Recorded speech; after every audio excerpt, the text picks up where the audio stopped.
I'm Riley Stone, 27, Austin, Texas. Days, I do bookkeeping in a back room that smells like toner. Nights, I tutor algebra just to keep the lights on. My sister, Ava Sterling, the family's glittering trophy. Me, the quiet wallet with a pulse. In a wedding boutique, blinding with chandeliers, she snapped her fingers. "Veil, now!" I moved. Then, crack. Her palm met my face. The room cheered 5 minutes earlier. Now it choked on silence. And while my cheek burned, one thought screamed, "She's spending my money to humiliate me. Ever given until you were empty and then called selfish?" If you were me in that moment, what would you do? Freeze, forgive, or finally pull the plug? If this hits a nerve, drop a comment. Share it with someone who needs a backbone today.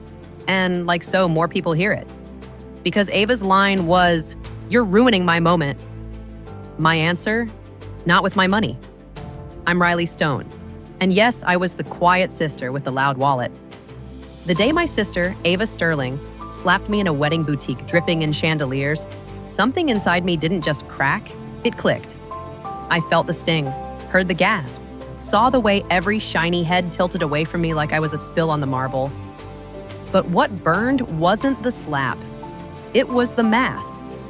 The math of months, years of me paying for other people's special moments while I ate cereal for dinner. And when she snapped, "You're ruining my moment, Riley," all I could hear was, "With your money." So I walked outside into the Austin heat, phone slick in my shaking hand, opened my banking app and stared at the proof. Tens of thousands down the drain so someone else could sparkle. My thumb hovered over a button I'd never let myself touch. Cancel card. "Are you sure?" it asked. I pressed yes so hard my nail hurt. That was it. The umbilical cord between my paycheck and her fantasy, cut. Not 30 seconds later, my screen lit up. Transaction declined. 18,260. Bridal Atelier of Austin. My jaw unclenched for the first time in months. Another ping. Transaction declined. $1,200. Accessories. I could almost picture her hand. Fresh manicure. Perfect French tips. Slamming that card on the counter, while the smile on the saleswoman's face evaporated. Inside, there'd be whispers. Little tiny tremors. My card had been the foundation under her castle. Without it, the glitter was just glass. Cue the phone calls. First, Mom. "Riley, what did you do? You humiliated us." "Not. Are you okay? Did you just get hit by your sister?" "No." Straight to the optics. I swallowed the lump in my throat and kept my voice flat. "It was my card, my money. I canceled it." Silence, then the hiss. "You selfish little..." Click. I didn't need to hear the rest. I've heard those endings my whole life. Then Ava, her voice sharp enough to cut tile. "You're jealous. No one will ever marry you. This is why." That line should have hurt, right? But it just fell. Like a dull coin dropping on tile. Thunk. Here's the truth I'd never said out loud. I am not jealous of your wedding. I'm tired of paying for your audience. The dominoes started to fall. Every vendor she'd booked with my card, venue, florist, catering, hit that same wall. The "we're so excited to celebrate your love" emails turned into "final notice" and "overdue." Cousins began to ask weirdly polite questions in the family group chat. Are we still flying in? Is there a rehearsal dinner?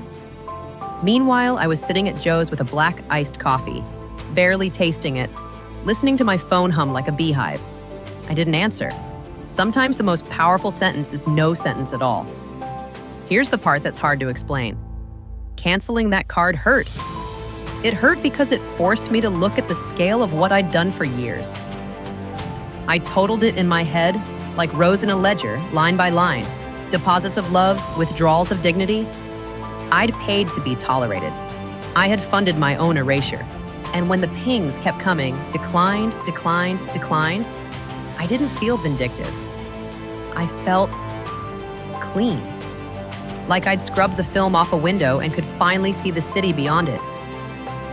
By that night, Mom called again, softer this time, trying a different script. "Sweetheart, families help each other." I closed my eyes. They don't slap each other in front of strangers. Pause. You know she didn't mean... I cut in. She meant it exactly enough to leave a print. Shock line? Here's one. When love comes with a receipt in my name, it isn't love. It's leverage. Then came the call that shifted the ground. Brandon, the groom, quiet, steady, almost apologetic. I need to ask, were you the one paying? My heart thudded in my ears. I could have deflected. I didn't. Yes, all of it. He exhaled, a long, deflating sound. She told me her parents had it covered. I didn't answer. He whispered, I'm sorry. I wasn't expecting that. No one's ever apologized to the wallet before. And listen, if you've ever given until you were empty and then got called selfish, I need you right here with me. What would you do? Keep the faucet running? Or twist it off and finally hear the silence? Drop a comment. Tell me you've pulled the plug before. Share this with someone who needs permission to stop bleeding money to be loved. And he hit like, so this story finds the person sitting in their car with a banking app open, thumb hovering, heart racing. The dominoes were still falling. I didn't push them. I just stopped holding them up. 2 days later, I went to the venue everyone bragged about, right on Lady Bird Lake, glass walls, lofty beams, the kind of place Instagram filters go to retire. I went because my friend Tyler said, go, not to cause a scene, to witness. I wore a plain black dress and carried nothing but my phone and a spine I finally recognized as mine. Inside, empty tables, no centerpieces, no flowers, no hum of happy chaos, just a weird silence where a party should have been. Guests stood in clumps, blinking at their phones, confused.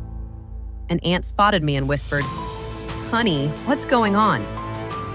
My mouth opened, but I didn't have to answer because across the room stood Ava, fragile in a rushed rental gown, hair frizzing under the Texas humidity, mascara doing racetracks.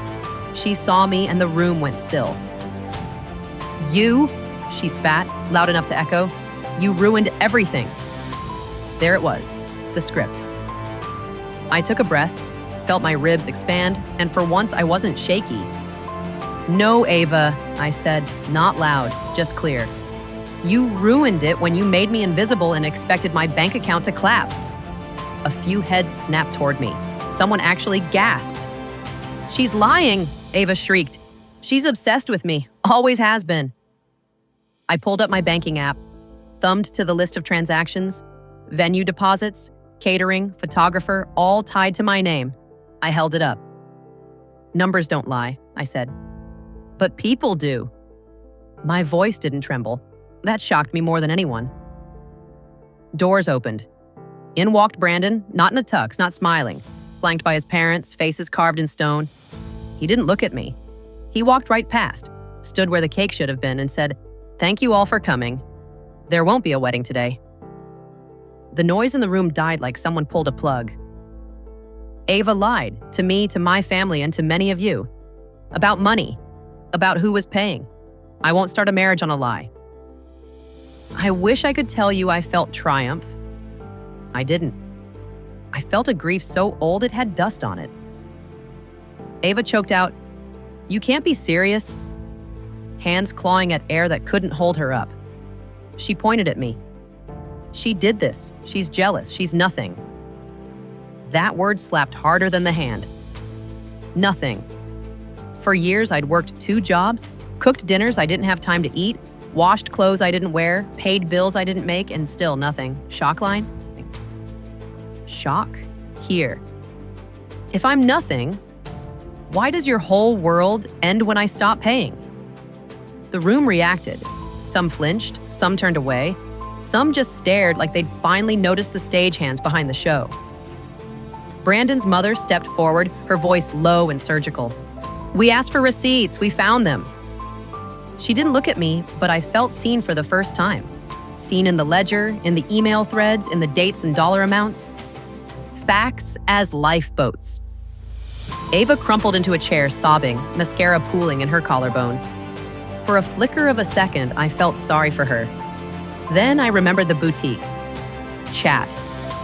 You're ruining my moment. No apology, no shame. People began to leave. The room emptied the way a tide slides out, silent and efficient, exposing what was buried under the glitter. Rust, broken shells, a few wrung-out lies. Somewhere behind me, Mom hissed, "We could have fixed this quietly." I turned, met her eyes, and said, "Quiet is how we got here." She recoiled like the word was a threat. Maybe it was. I didn't linger. I walked outside, let the river breeze smack the heat off my skin, and sat on a bench. I knew the story would spread, how Brandon called it off, how the venue was bare, how the sterling gloss finally cracked. But what I needed in that moment was not revenge, it was oxygen. I needed to feel air go in and out without tallying the cost.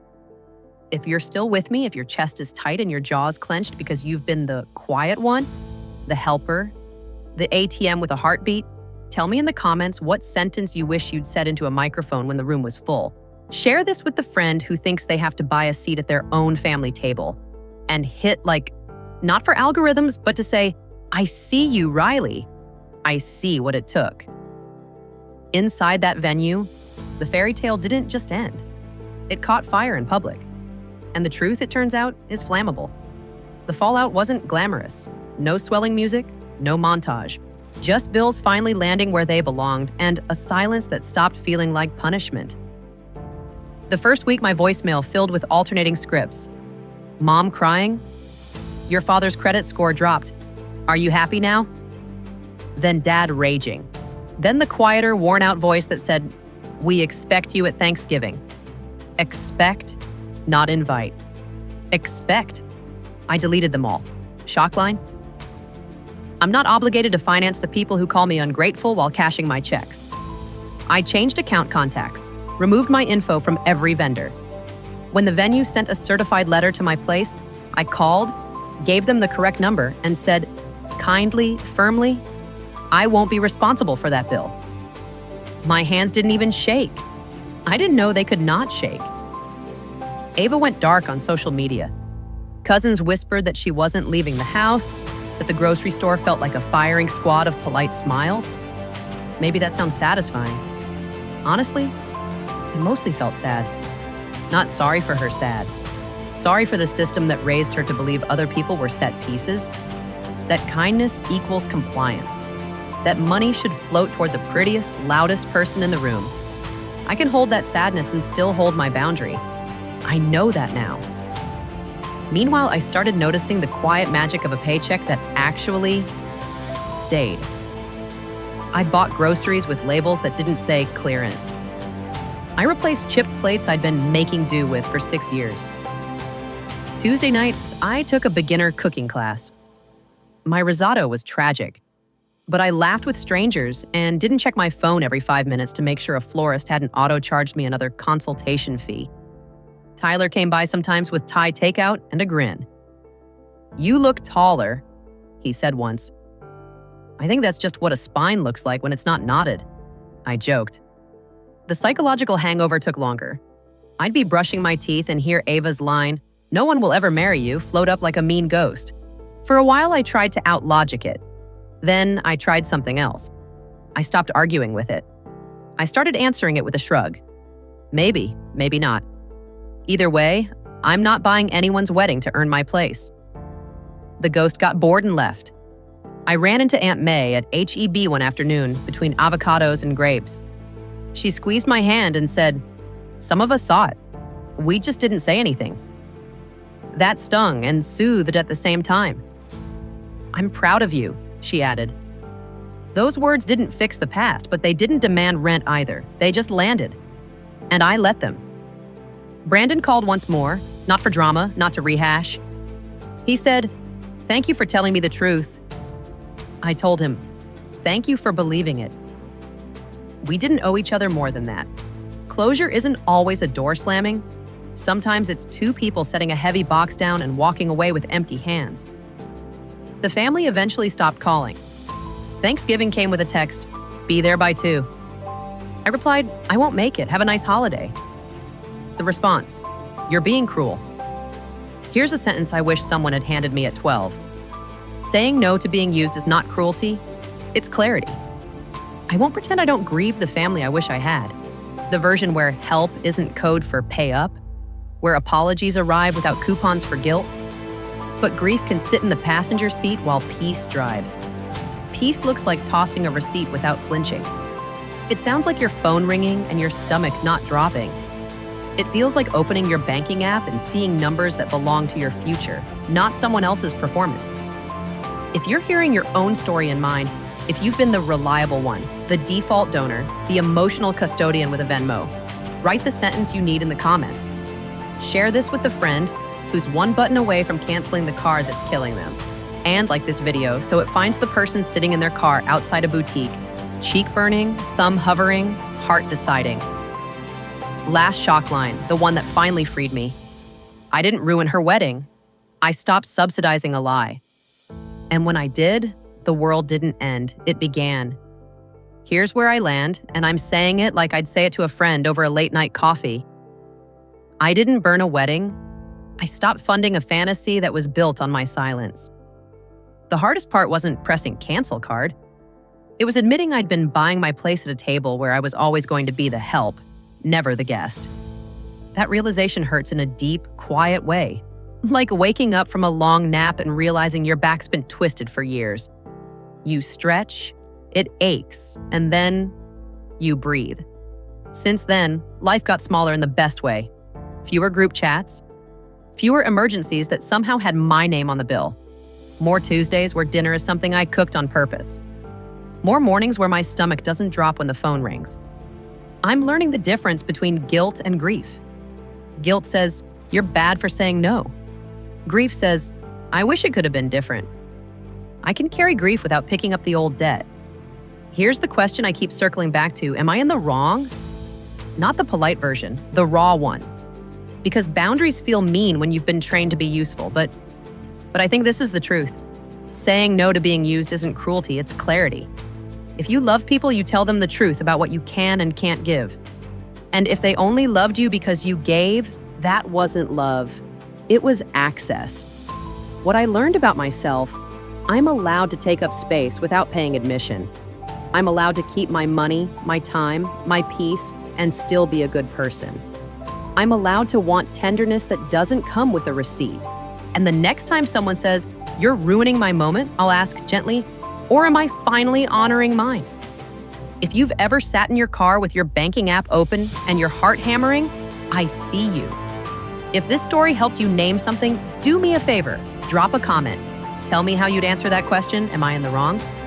If you think someone you love needs permission to draw a line, share this. And if you want more stories that make room for your backbone and your soft heart at the same time, like this video so it finds the people who are still whispering apologies they don't owe. I didn't choose drama, I chose daylight. And sometimes the bravest thing you can do is walk away, not to punish anyone else, but to finally choose you.